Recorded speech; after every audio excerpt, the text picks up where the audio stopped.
Well, I'm Katelijne van Overwalle.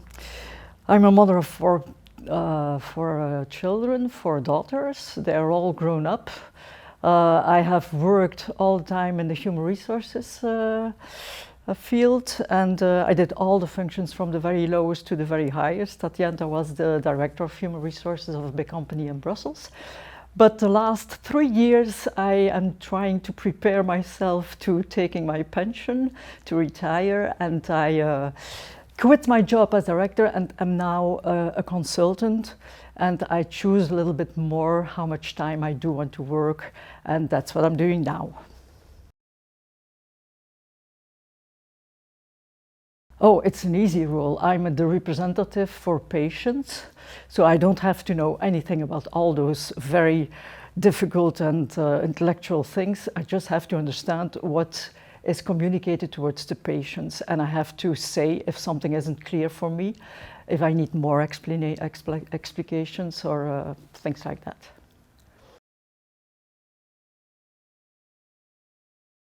Oh, well, I'm preparing my retirement, and so I was looking to get into to work as a volunteer. But then my third daughter, who is in medicine and specializing for urgency medicine, she told me about this opportunity that they were looking for patient representatives for the ethical committee in Hasthuisberg, and she said that is definitely something for you.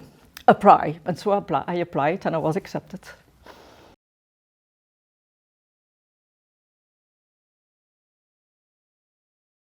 No, there wasn't really a training. They invited me to come and look at one of the meetings of the committee to see if it was something which could be something for me. And but the second thing which was important is that I couldn't have any medical training at all, or couldn't have worked for a medical firm or a commercial firm in pharmacy or something like that. I needed to really be independent of all those medical interests, stakeholders. A part of that, that was the only thing which was required. And it was up to me to say yes or no. And I said yes.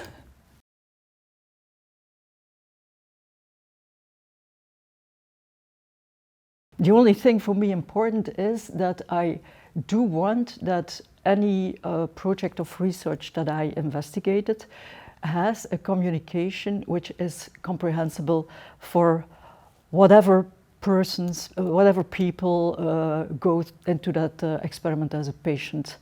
In my career as director of personnel of human resources, the hardest thing I always had to do was making communications which were understandable for everybody, the blue-collar workers and also the top managers. Both sides of the continuum are difficult to reach, and to be understandable for those both sides isn't a piece of cake, it's hard work. And that's my job in the ethical committee. I try to be sure that if I understand it, everybody can understand it.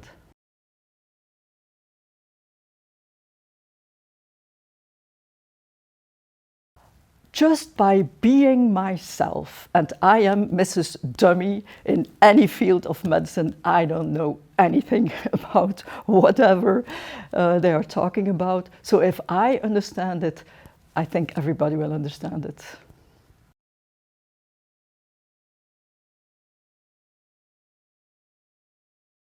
Most of the research projects we have to evaluate are well done. It's for 90%, the committee wouldn't even be necessary, according to me.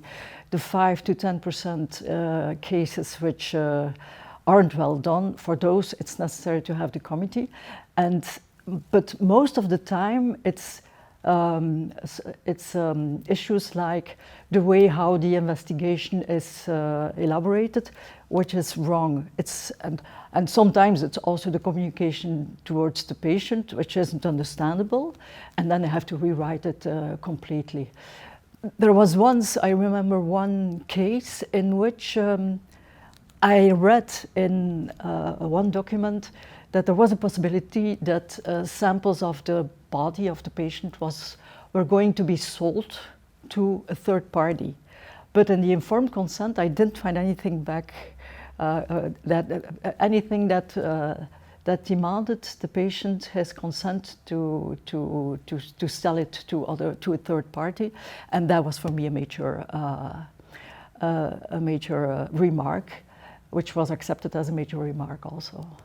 But besides that, a little thing in the way how to manipulate the injection at home, but small things to rectify. For the point of view of the patient, the researchers make other recommendations which are more important.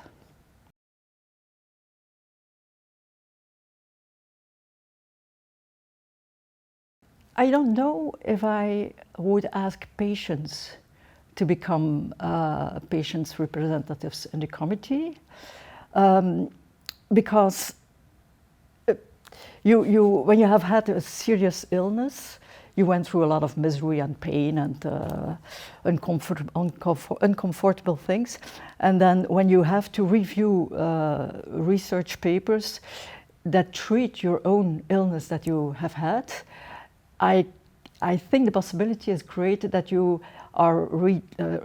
relive all those miserable things you went through when you were a patient. So I wouldn't advise patients who were recently ill to volunteer for that kind of voluntary work.